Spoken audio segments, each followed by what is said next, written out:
Today I'm going to show you how I made this tie-back sweater inspired by Cecilie Bahnsen.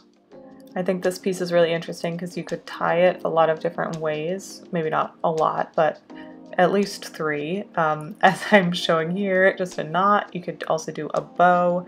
You could also just leave the straps hanging on the sides. I think you would definitely want to style this differently, but it could work. And you could also tie the bow in the front. And I also wanted to show you this guy, who is the reason I am looking increasingly more tired in each coming video. So I started out with this sweater and this silk bathrobe, which had some damage, so I decided I just wanted to cut it up, but you could obviously use any fabric. And I'm taking note of the side slits in this sweater, and I'm just going to use those as a starting point for the cuts I'm going to make. I am going up into the middle of the sweater and putting a pin where I want the hole to end, and then I am tracing it with a fabric marker.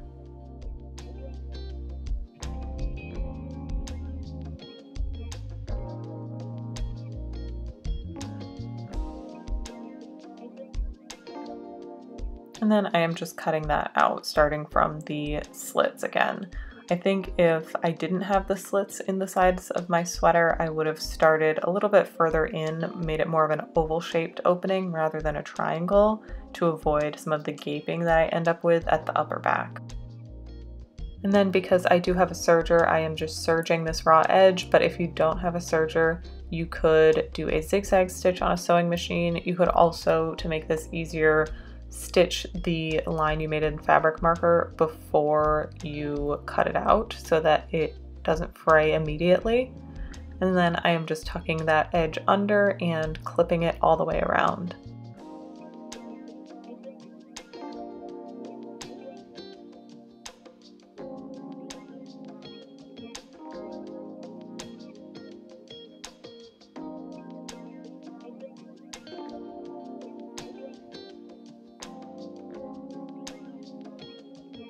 Next, I'm taking some embroidery floss. You could also use a matching yarn, and I'm going to do a catch stitch, which is just going right to left on the piece that's folded over, and then right to left on the bulk of the sweater, if that makes sense.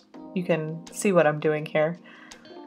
Going up from right to left, and then crossing that over again from right to left so that you get this sort of X design that secures it in place.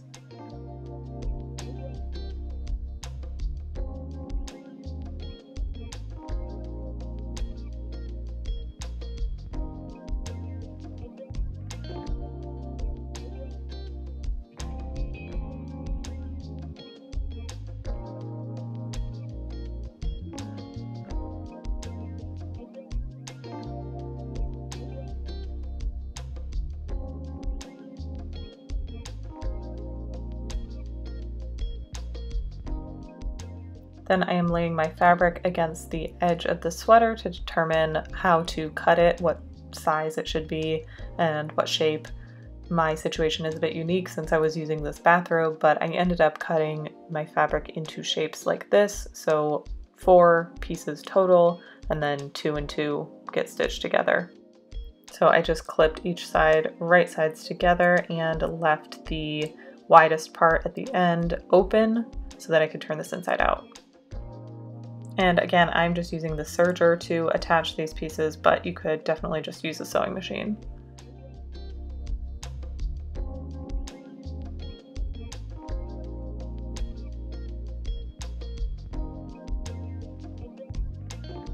Next, I am turning each side inside out.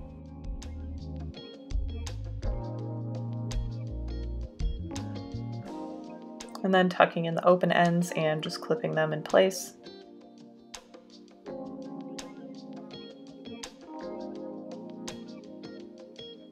Then just laying out my sweater again, I am going to clip the ties right sides together on the side seam of the sweater.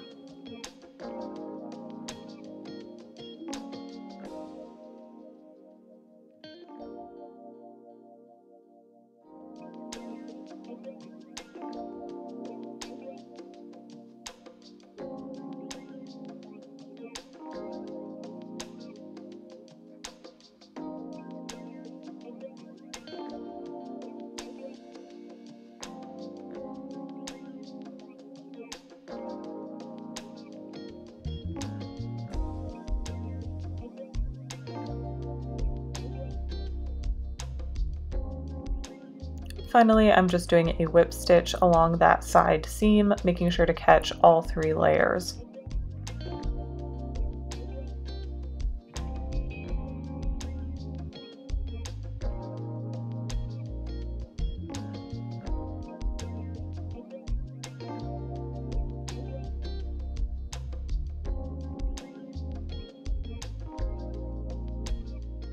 And we're done. Thanks for watching, and I'll see you in the next one.